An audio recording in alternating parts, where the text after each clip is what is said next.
Hi, everybody. I'm Johannes Bauer. I'm the director of the Quello Center at Michigan State University, and it's my great pleasure to welcome you to this event, which is co-sponsored by the Internet Governance Project at Georgia Tech University. Milton Mueller has written 7 books total, 4 about internet governance, and the latest one will be the subject of our discussion today, Declaring Independence in Cyberspace.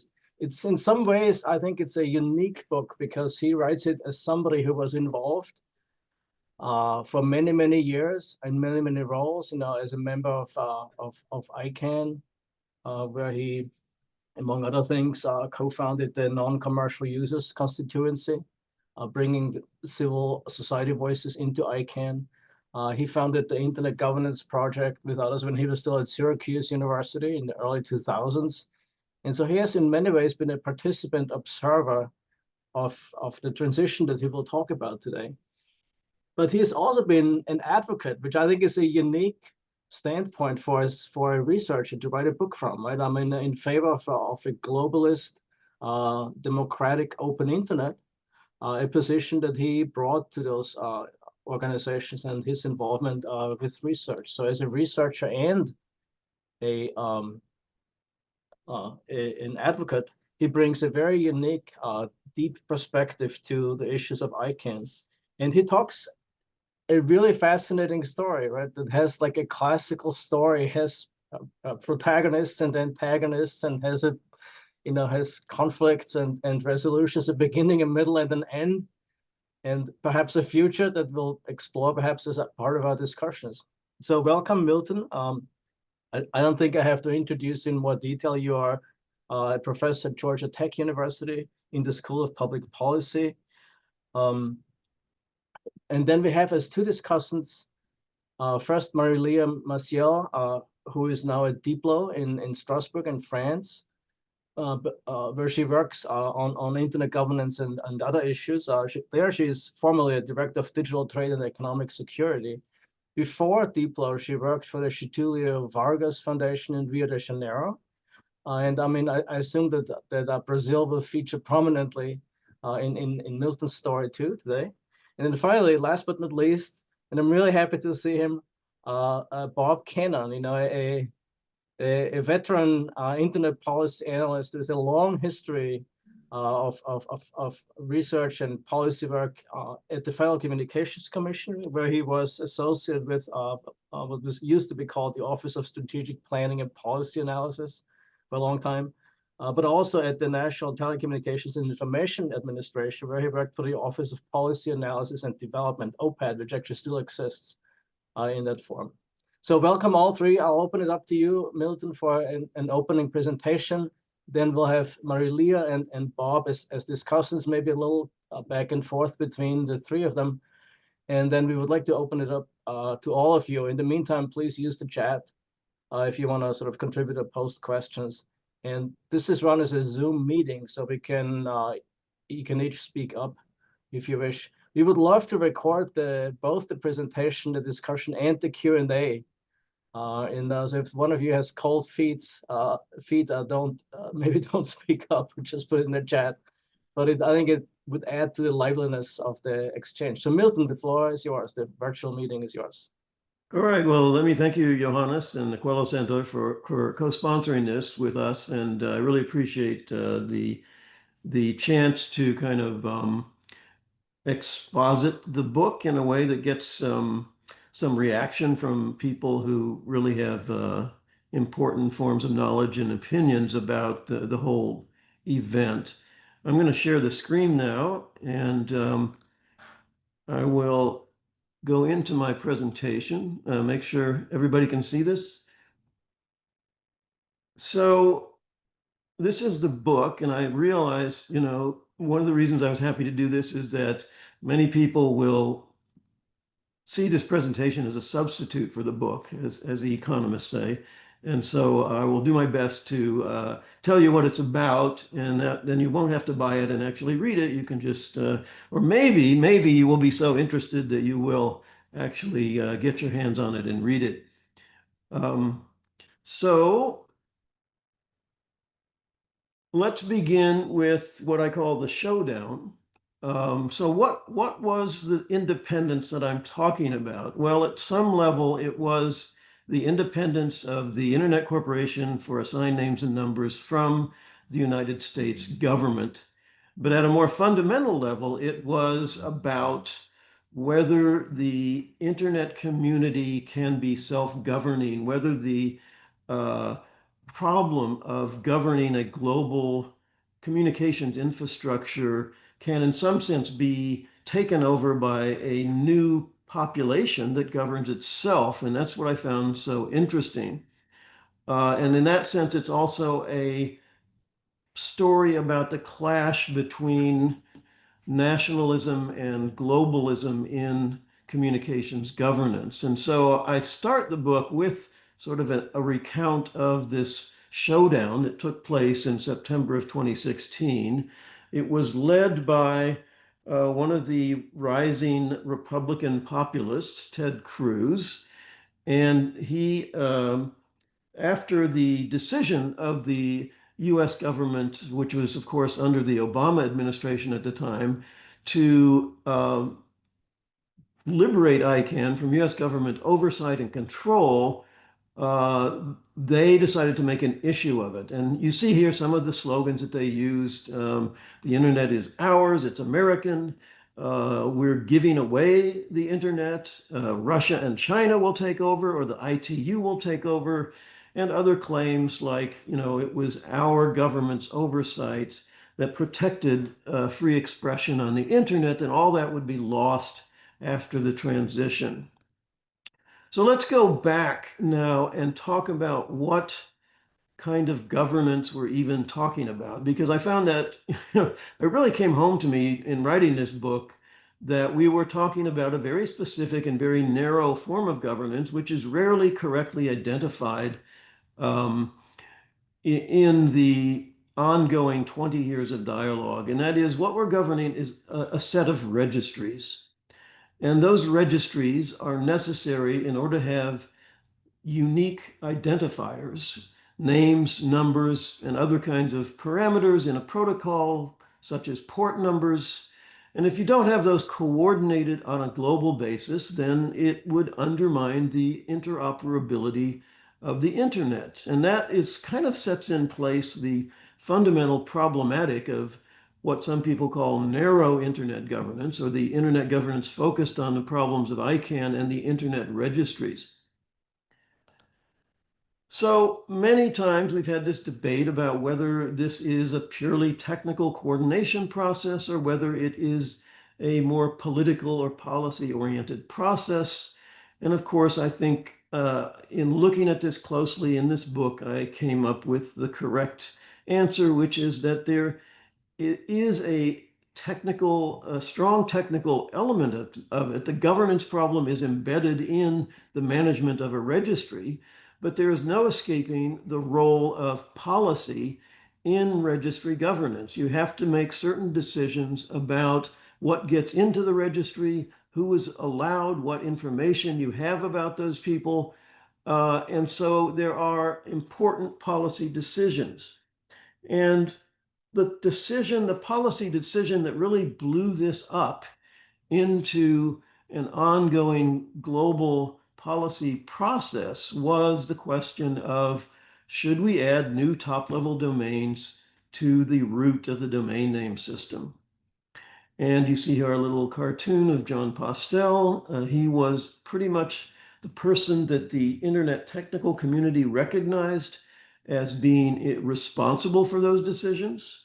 He was, of course, surrounded by a community. He was not acting alone.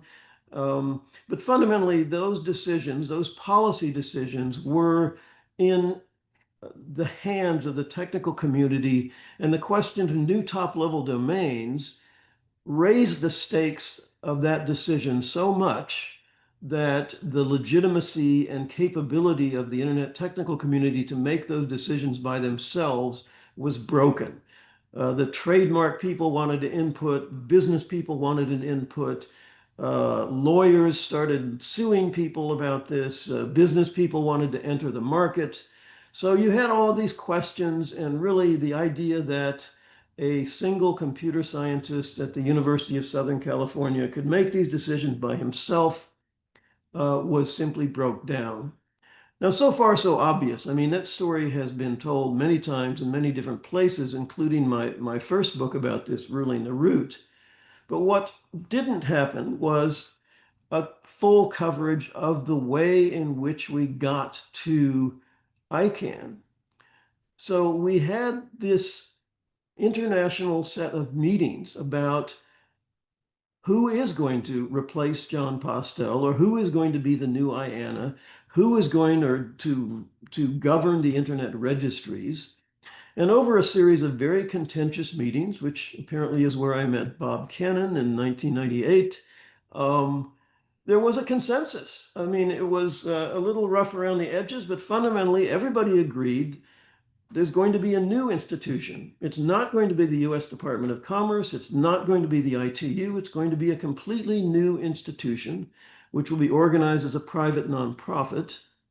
And this will be, this new institution will have global representation that, in the words of the Commerce Department white paper, reflects the functional and geographic diversity of the internet. And the US, and I remember Ira Magaziner very well coming in front of a meeting before he walked out and said, we're going to bootstrap this, but it's up to you folks to sort it out. We're going to get out by September 30th of 2000. And that whole approach was actually official US policy. That is the framework for global electronic commerce issued by the Clinton administration in 1997, embodied all of those principles that led to the creation of this new self-governed institution. The internet is different. The private sector should lead. There'd be a minimal role for governance. And fundamentally, and most importantly, the idea that e-commerce should transcend territorial jurisdiction. We should not have 200 different rules. We should have one global set of rules for certain aspects of cyberspace and e-commerce. And it really did echo in the mind, John Perry Barlow's famous manifesto saying, you have no sovereignty in cyberspace. Governments, go away and let us govern ourselves. And so this, it's common now to sort of dismiss Barlow as this crazy idealist who really wasn't very realistic. But in fact, this was official US policy, and it did lead to the creation of an institution. Now, one of the theoretical frameworks I use in the book is, in fact, institutional economics.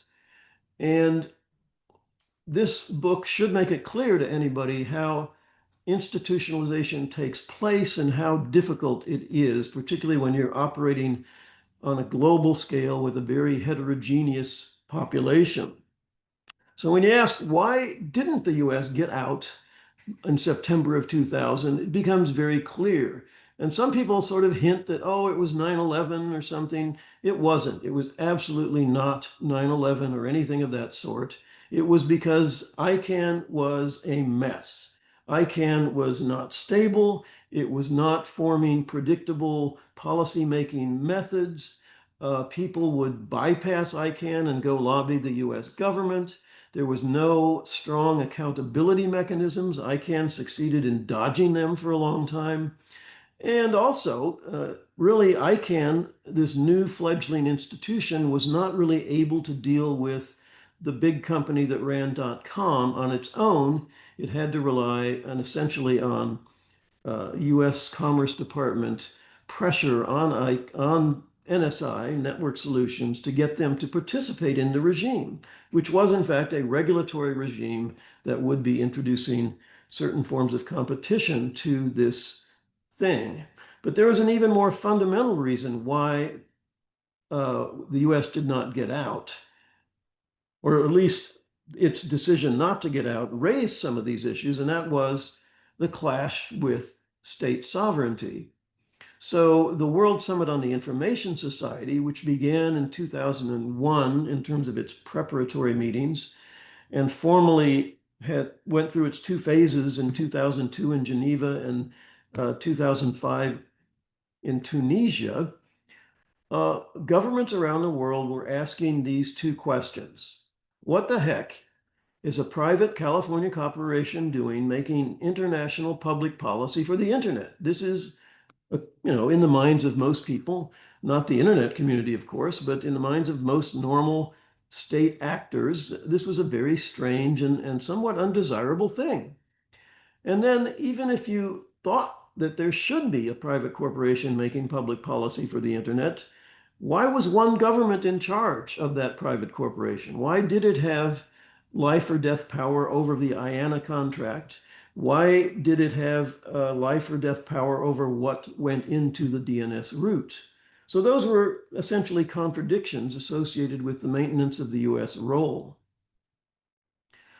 So WSIS ended up with a policy document that really did not resolve those questions.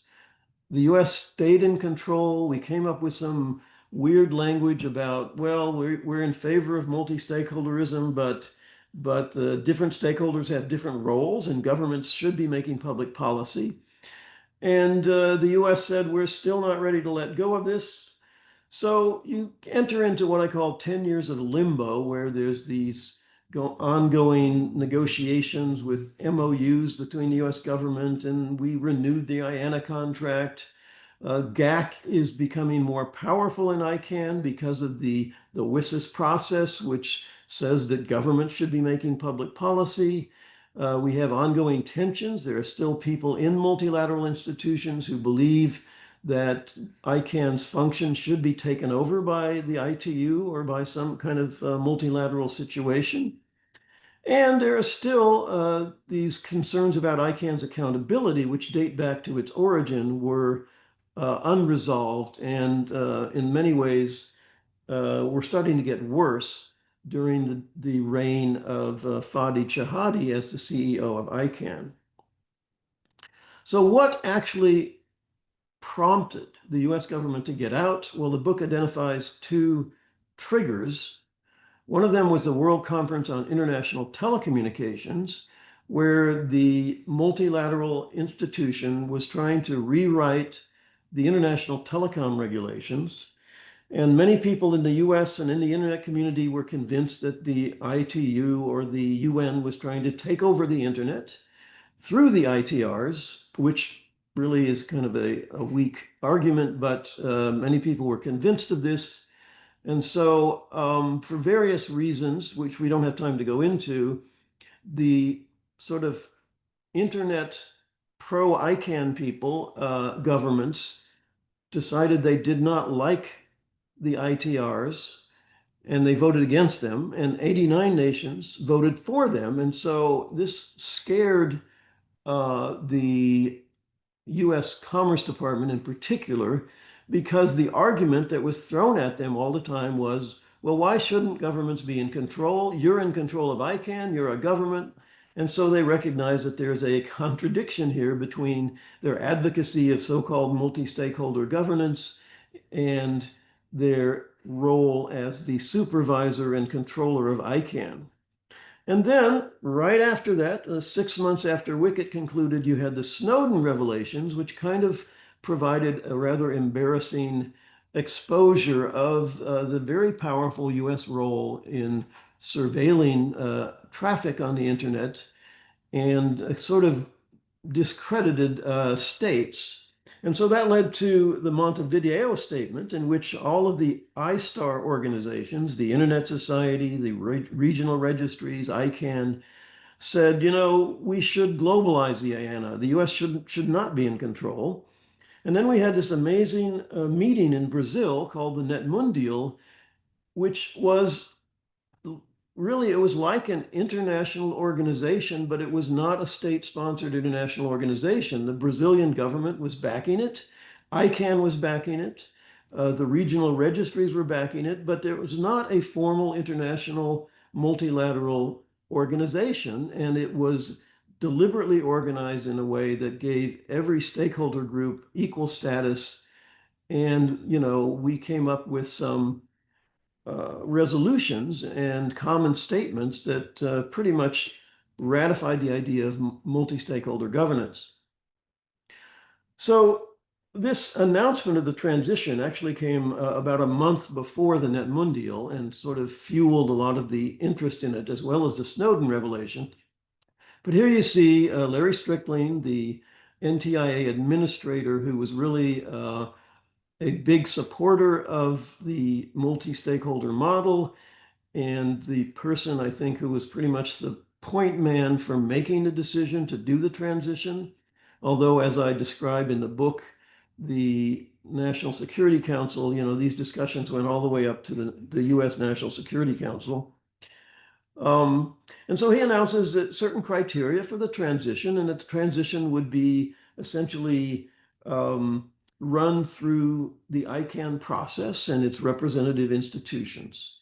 And that was a very interesting moment in ICANN's history because it really pulled everybody together on a common project for the first time in many years. Now, in entering into that, there were two key decisions that I identify. One of them was to break down the transition proposal development process into 3 operational communities. And this was critical because it separated the numbers and the protocol people from the political morass of the names community. And it also made it clear that the IANA functions, these different registries, were in fact different registries serving different operational communities and had unique problems of their own. And so by that really, that was very important. I'll explain it better in the book.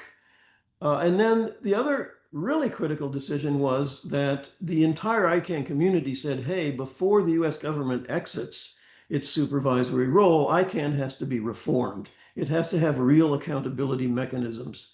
And so Strickling agreed to that. The Commerce Department said that the community has to be satisfied with these reforms. And so we got a complete redraft of the corporate bylaws. Now, the key battlegrounds in this redraft are enumerated here. I'm not going to go into detail. I think you'll have to read the book to know what's going on here. But one of the key issues was, can we take IANA away from ICANN? Do the communities have the power to do that? The other question, the empowered community, goes back to the old membership debates that happened in 1999 and 1998. And we had some real conflict between ICANN corporate and the community over how much power the community would have over the board, over the staff. And again, it's complicated how that was resolved, not entirely in a satisfactory way, but again, you can read all about it in the book. Another area was the mission statement. We wanted to reform the mission to have essentially constitutional limits on ICANN's powers, and in particular on content regulation via its control of domain names. And that was a success. And we also reformed the judiciary to provide in effect a form of independent appeals for board decisions. So the community came up with a transition proposal that was very detailed. All 3 communities came up with a plan. All 3 communities achieved consensus within their operational community and within the process as a whole. And that was when Cruz and the other nationalists engineered a big push to attempt to stop it using all kinds of legal arguments, congressional pressure, very interesting flurry of activity there. And that actually failed. There was a last-minute court case in Texas that had a judge that had been appointed by Bush. The Republicans thought that they had a good chance of just stopping it, and the judge looked at the arguments they made, and they said, all of these bad things you're saying about ICANN were happening under US supervision, so this doesn't make a lot of sense. Anyway, that's a very interesting and dramatic part of the story. So the bigger question, again, is this question of, are we escaping from state sovereignty in our global governance of the digital ecosystem? And the book covers 3 post-transition incidents to show how sort of nuanced that thing is. For example, with the Ukraine request to cut Russia off of the internet, ICANN came through very well, saying we are above that. We are not going to become a political instrument. With the GDPR response, things were more complicated. In many ways, ICANN deferred to the European attempt to impose their sovereignty on privacy. But on the other hand, they were also acceding to demands within ICANN about how the WHOIS system was really violating privacy rights. And the org sale was a real fiasco in which a state government intervened in ways that were not really supposed to happen. And it showed that ICANN's board was still very timid when it came to the political authorities. I also proposed some scenarios about how ICANN might evolve. And finally, I can't help but do a contrast with current attitudes, which have really flipped almost 180 degrees from the sort of let's make cyberspace independent. And I contrast internet governance and AI governance, which in terms of their problems are very similar. And we see today confidence of the 1998 period versus the utter fear of today.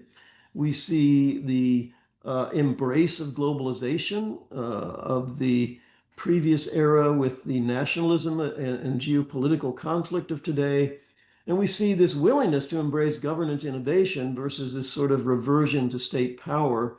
So in some ways, this is not a happy ending, but the fact of the matter is we did make ICANN independent, and it does govern a significant aspect of the internet. So it's really interesting to see how AI governance will evolve in this new context. So I'll stop there and look forward to the comments of my esteemed colleagues. Yeah, thank you, Milton, for this very succinct and engaging overview. And Marília, I'll call on you first to share your thoughts on the book. Thank you, Johannes. Thank you, Milton. It's a great pleasure to be here and to be able to comment on this book, which I loved. So this is the baseline of my comment. I love the book.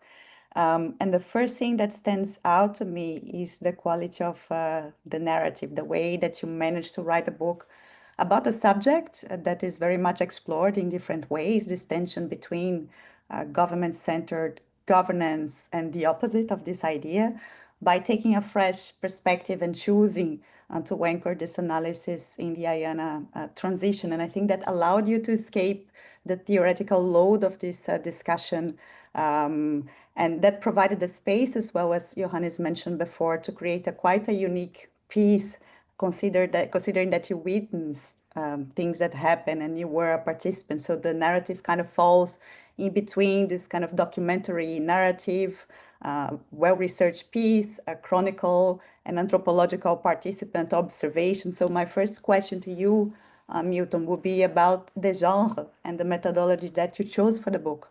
And I think that is very interesting because many of us researchers, we participate in organizations, we participate in the process, and we are confronted with this conundrum of how to write a piece that is methodologically sound and that is factual, when at the same time we feel implicated on what happened. I felt this during Net Mundial, and I managed to write about Net Mundial, a small case study after that, but I was a little bit timid, so I invited other people to write with me to kind of give this broader perspective, which were not only my own views since I participated in the organization. So this methodological aspect I find very interesting.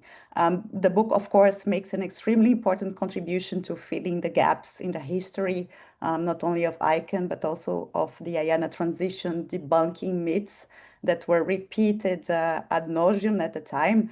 And I was part of ICANN. I was representing the non-commercial interests in the GINA. So when the transition was happening, and although I tried to the best of my abilities to follow everything that was happening, it was quite impossible. So the book is relevant not only for outsiders of ICANN, but even for insiders to put together pieces of the puzzle that they missed because they could not be in all the places or understand all the subjects that were discussed. And then I was thinking, why didn't I understand everything that was being discussed? And this leads me to the more substantive part of my analysis. I think that there is a distinction that is mentioned very briefly in the book, but not fully explored between private-led and non-government-led governance. And the narrative of the book is structured in a dichotomy between states-led and private-led, which makes sense if you approach the topic from a more traditional international political economy perspective. The classic notion is states and markets. But this also seemed to be the view that the US government had at the time when they set the principles for internet governance, calling it private-led in the context of the e-commerce directive. And in my view, that directive marks a transition between a regime that was led by norms created by the technical community, which is sort of a more academic phase of internet governance, to a phase in which the private sector was the real norm, entrepreneurs, to a more commercial phase. But my second question to you perhaps wouldn't the digital policy realm be better represented not by a dichotomy of states and markets, but by a triad between states, markets, and society, which has also gained strength in more modern international political economy theory? And I think that this could perhaps contribute to clarify certain passages in the narrative of the book, both when the book looks at the past and looks into the future. So for example, there's an early part of the book, and I highlighted the sentence because it stood out for me. When it mentions that the creation of ICANN reflected a denationalized vision of internet governance that was rooted in the internet community itself. And I took issue with two expressions here. First was denationalized, because on the one hand, the decision of the US government to put in place a private-led governance, in my view, in the 90s, I mean, cannot be detached from the fact that the US companies were in the position to be the captains of this governance regime. So empowering these companies were in a way also protecting American interests in the process of digital globalization at the time. And of course, that's reverberated into the future. We don't need to talk about how concentrated the digital market is today. Would the US government propose a private-led regime if the companies that were best positioned were Chinese, Indian, or European? I'm not so sure. So the companies became norm entrepreneurs, and they managed to play this role because they had a very heavy diplomatic weight of the US government behind them. So can we really talk about denationalization back in the 90s when the US government put so much diplomatic weight at the time? And my other issue is with the expression internet community, because then we assume that markets and civil society could form together some sort of community. And of course, community can be defined in 1,000 different ways. It's very complicated. But practically speaking, looking at the GNSO, where I was active, we did not function as a community, in my view. The GNSO confirms that the vision in the 90s was private-led in a sense of led by companies. Because we have the contracted party house, we have the non-contracted party house, but inside the non-contracted party house, we have commercial interests and just a small place in which civil society with non-commercial interests is vocal. So there was no chance, in my view, in the GNSO most of the times for communicative action or rational debate or to convince anyone else, because the commercial interest representatives, they were set on a certain course, they were paid to defend certain interests. So for me, the private-led model, it was tokenistic to civil society while it empowered market actors. And we could feel that in different ways. And being non-American, I could feel that even more because of the language barrier and the cultural barrier and everything else. And towards the end of the book, when you talk about possible future scenarios, You point out very rightly that I think that emerging topics such as AI, they are being captured by a different logic that is emerging today. And it's the point that I agree the most with your book when you look into the future, which is the diagnosis that at the present time, the pendulum is shifting. We find ourselves in a wave of state power, of neo-mercantilist thinking, of protectionism, of a very much realist adversarial thinking that leads to a securitization of the digital economy, that together with this realist ideology, to me, is leading to the fragmented digital ecosystem that we have today through the fragmentation of digital markets. And the book really captures this trend. But I think that we should not see the issue in a binary way. Either we go back to an all private-led model that we envisioned in the 90s, which was, in my opinion, not very empowering for civil society and non-commercial interests, or we fall into this model of states that are all power controlling and to a large extent not very democratic. In between, I think that we had a moment of opening when we try to strengthen governments with the perspective to promote rights and economic distribution. And especially rights was something that civil society was behind the governments.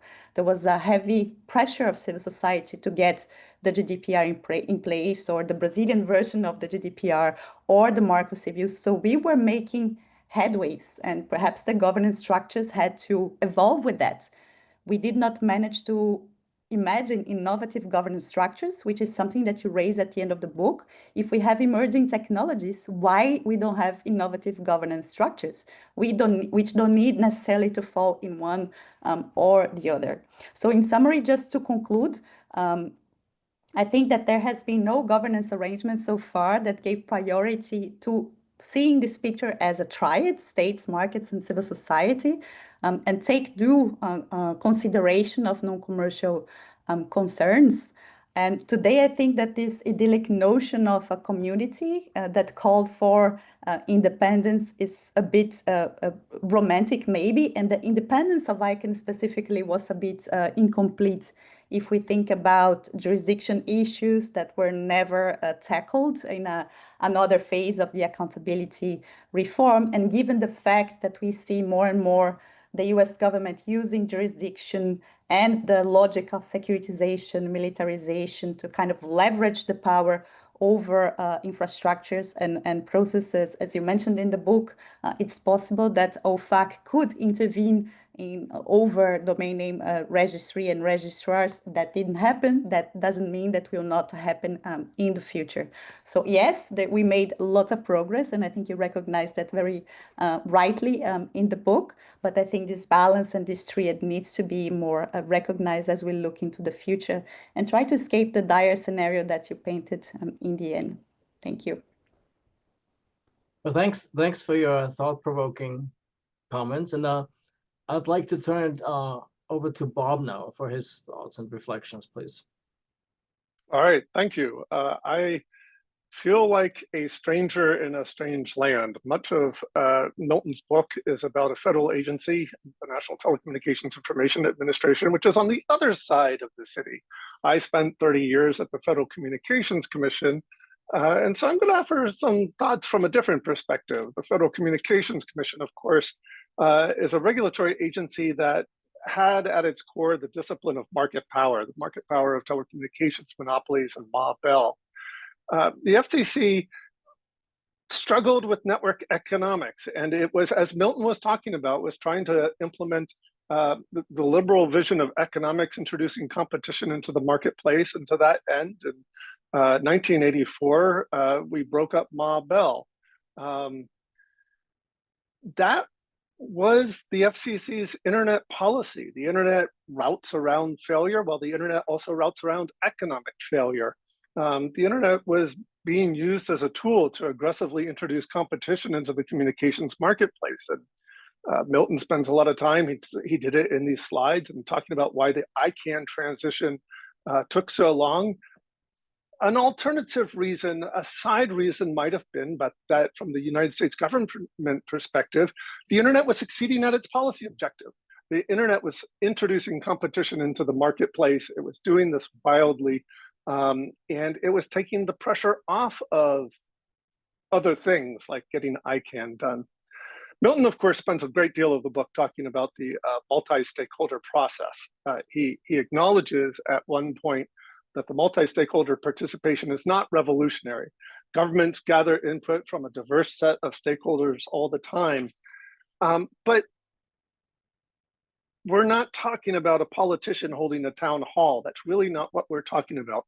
The multi-stakeholder process has been core to communications policy for a very long time. There is a well-established multi-stakeholder process, multi-stakeholder bodies that come together to establish consensus-driven policy in communications policy. Milton writes, well, there's no well-defined definition of what the multi-stakeholder model is. At the federal level, there is. There's the Federal Advisory Committee Act, or FACA. This defines the multi-stakeholder process. Milton writes, who exactly is a stakeholder? It could be anything. Well, again, the Federal Advisory Committee defines who a stakeholder is. We have guidance on how to establish a FACA charter and how to have a diverse membership. We've done it thousands of times. Milton then writes in the establishment of ICANN, that the establishment of ICANN was premised on the specialized technical expertise required to make good policy decisions, which were concentrated in non-state actors.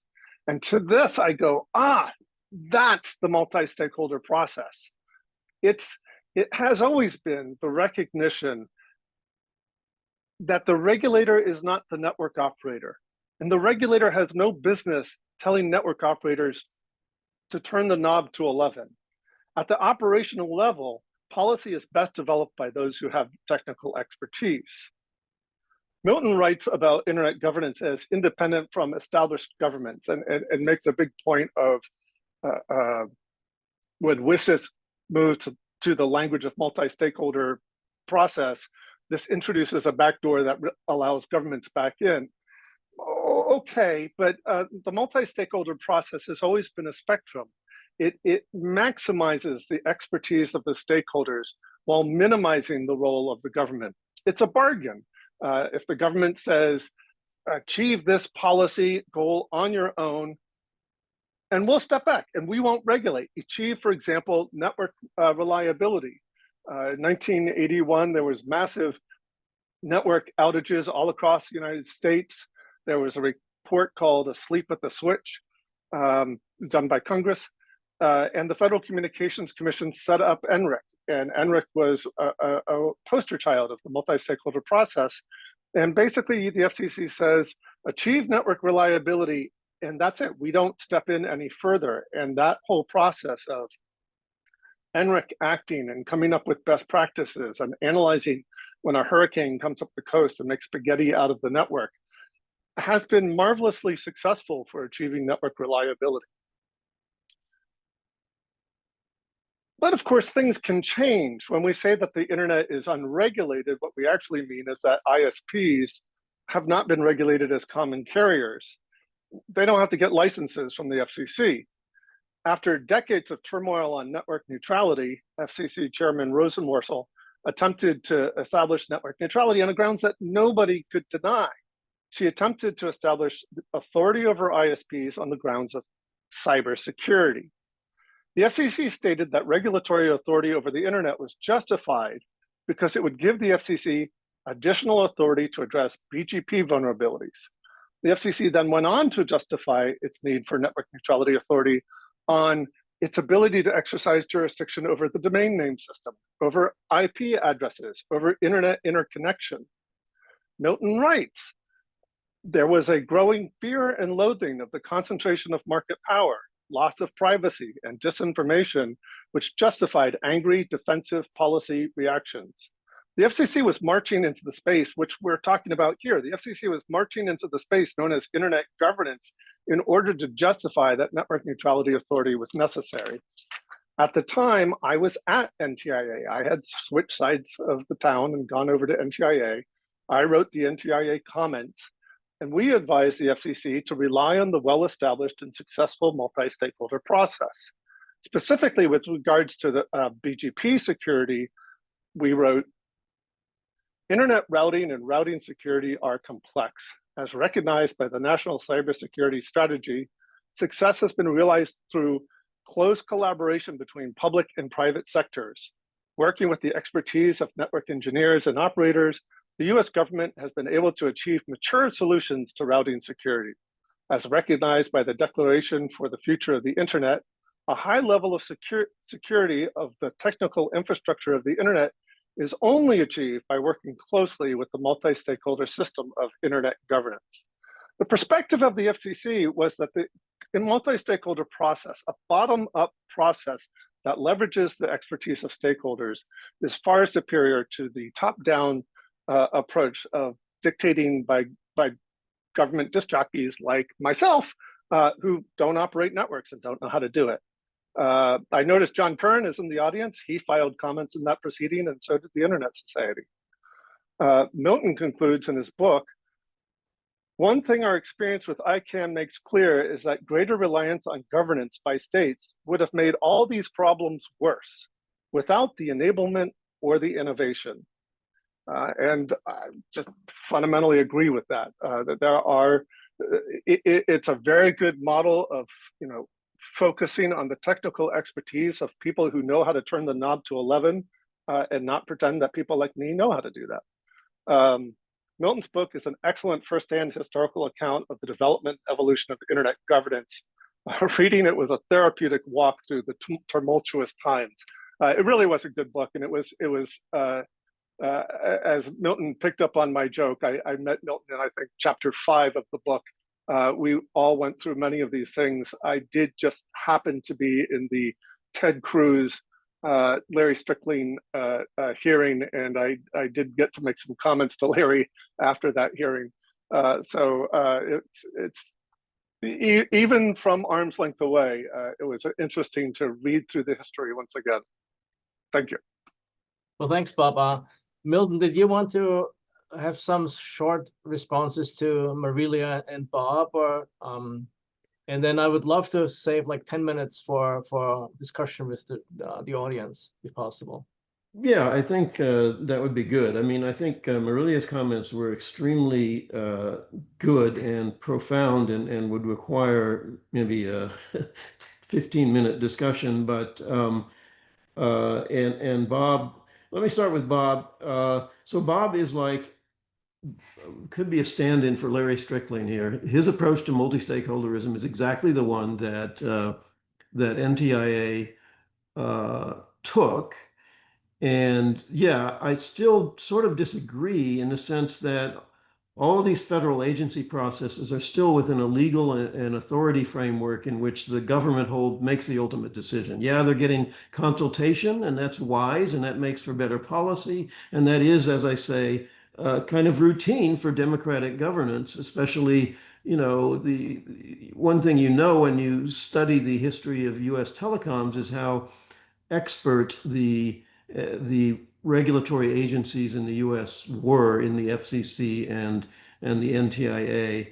And they do listen to stakeholders and they do get consultation, but ultimately they have a legal framework and they make a decision. So the unique thing about ICANN was there was no legal framework. There was no government on top, that you weren't just consulting with stakeholders. The stakeholders were creating a new system of rules for making the decision. So on the state versus market dichotomy, I think the book does describe the evolution of a middle ground there. And it comes with the formal recognition of GAC as a stakeholder on the same par as the GNSO and the RIRs, the regional internet registries, and so on. And so we did reach that middle ground. Although I agree with you that the GNSO, precisely because it tries to represent different stakeholder groups, does not function as a consensus building community. That's very clear. And it's astute of you to notice that. the reason, as you say, is once you put people into stakeholder categories and you give them a particular representational vote, then there's a lot of incentives for them to not compromise and to not make deals. Although at some point they have to, because the structure is set up in a way that forces them to achieve like supermajorities in order to come up with a policy. And in many ways, this idea of a community was based on the technical community, where there are cooperative incentives are much stronger, because if you don't agree, you don't get a standard. If you don't get a standard, you don't get compatibility. But with public policy issues like trademark or something, you don't have the same incentives. The really interesting comments about globalization being an extension of U.S. power is very interesting. I don't think I have time to go into that, so I'll stop here, and we'll talk about that later, Marília. I would love to talk more about that with you. Well, great. Thanks, Milton. So let's open the Zoom meeting for your comments, your thoughts. Don't be shy, either raise your hand or just speak up. I think we have a manageable size here to handle it in such an informal way. Who wants to go first?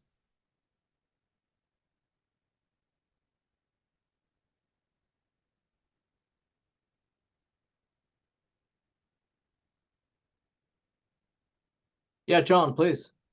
Well, if no one's speaking, I might as well. I just want to say I found the book to be a wonderful review of the events of the last few decades, including the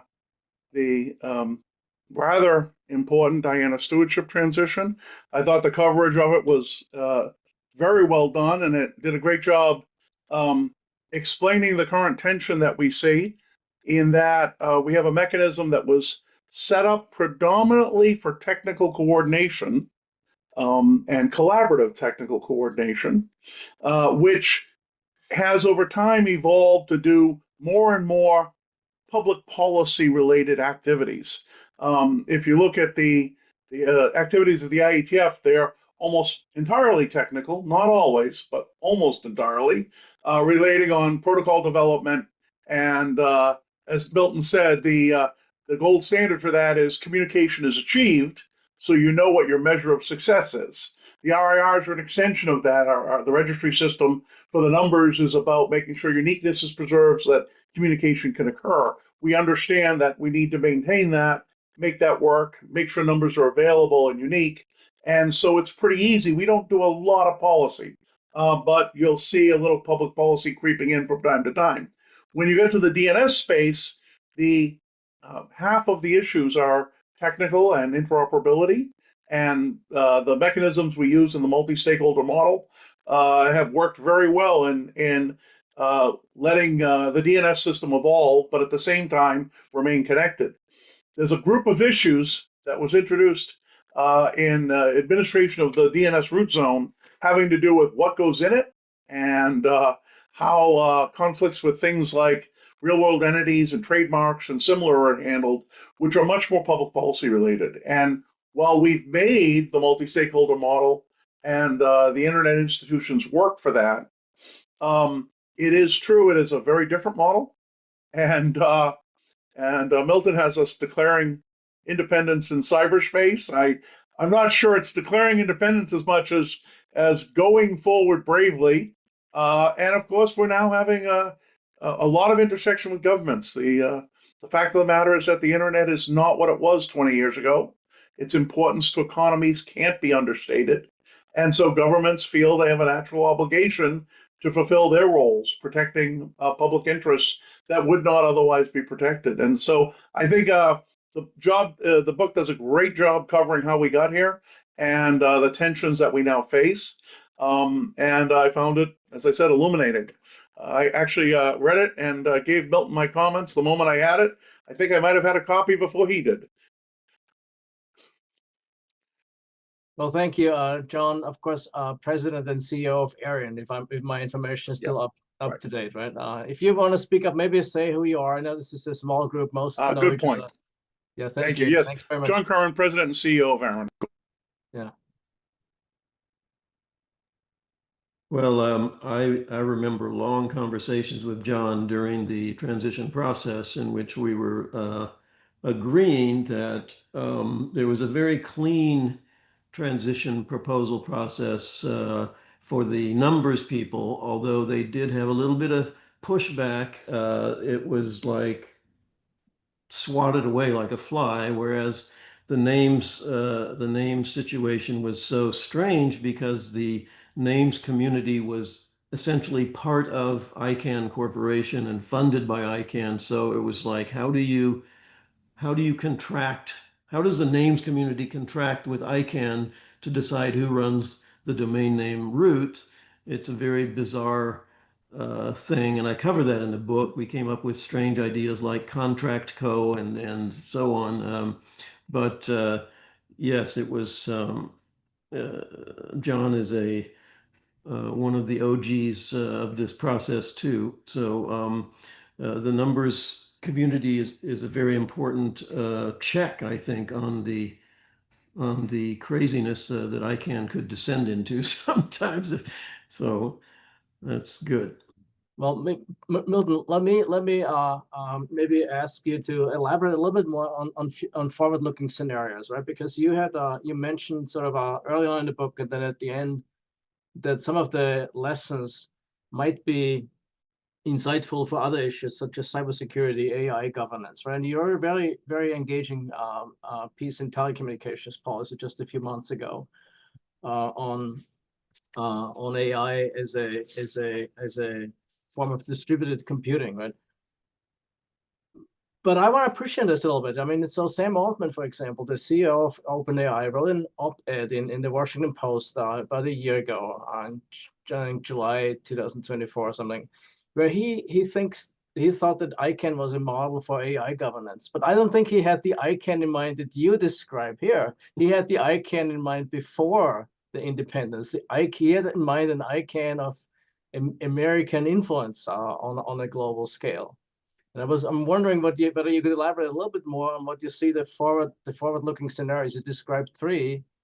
Well, that was the main point of the paper of mine that you mentioned, was that with the internet registries, we know what we're governing, right? We have a very specific set of practices and a very narrow set of a range of policy issues. When you say we're going to govern AI, the point of the paper was AI is a combination of, massively powerful semiconductors, networks, connecting them, data, and software, very complicated forms of software. So what are you governing exactly? And the one thing where you think, or where some people thought they could find a centralized point of control, was semiconductors. And again, I point out that, okay, if you wanted to create a global institution that would ration semiconducting power, good luck with getting the world to participate in that without geopolitical strife, right? Can you imagine the Russians and the Chinese and the Americans all saying, "Oh, okay, we agree on who gets." No, it's like one government the U.S. is gonna try to use semiconductors to keep its power advantage over other states, and China would do the same if it had the power advantage, and it's trying to become autonomous and so on in that regard. So where is the leverage for global AI governance along the ICANN model, and where is the consensus? Okay, so now I see the chat. I agree with most of Marilia's comment. Thank you for writing the book. Really, cyberspace independence, given that the infrastructure still relies on interdependent technical standard and national legal framework. Is it stewardship transition, Milton? Okay.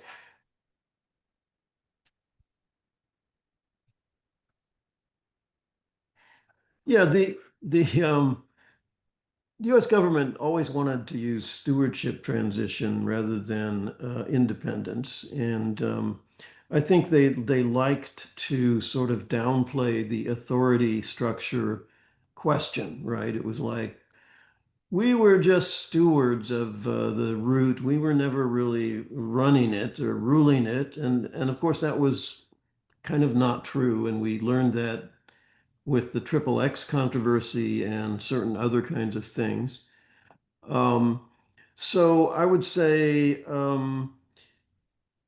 sure, the internet is not detached from physical society. It still has physical infrastructures it relies on, and those physical infrastructures in many ways are governed by traditional territorial states. But when it comes to the registries, again, that's what we're talking about, is the governance of the registries. Those are transnational, and we did set up a governance mechanism that that detach them from traditional forms of sovereign control. And I'm very clear about that in the book, that it's, you know, it's not everybody on the internet is free of government control. I'm saying, you know, we just made a specific decision about how to govern the registries, and the role of the registries in governing conduct or other things on the internet is fairly limited. It's important, but it's fairly well defined and limited. Thanks, Will. We have one a long comment from Helen, but I would prefer to, Milton, maybe you can answer in individually via email and in other ways.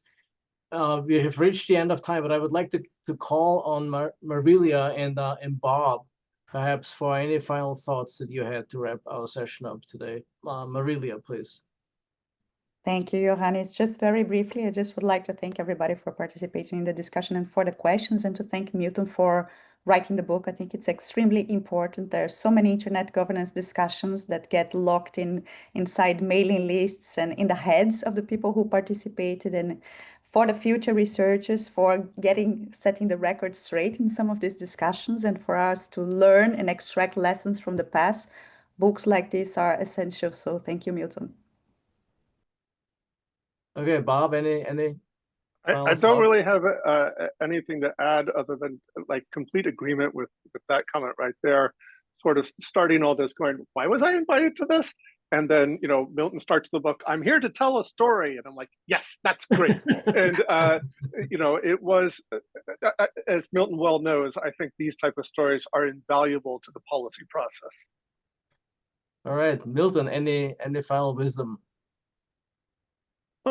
Just what Marília said about methodology and, you know, placing yourself in the narrative. I think that was something that came out of the review process of the book. A couple of reviewers read it and said, you know, yeah, you were there, you were partisan, you were acting, you ought to clarify that. And I think that does make it more interesting, and I don't think it's, from a social scientist standpoint, I don't think it's methodologically unsound. I think it's just being honest, you know, about where you are positioned.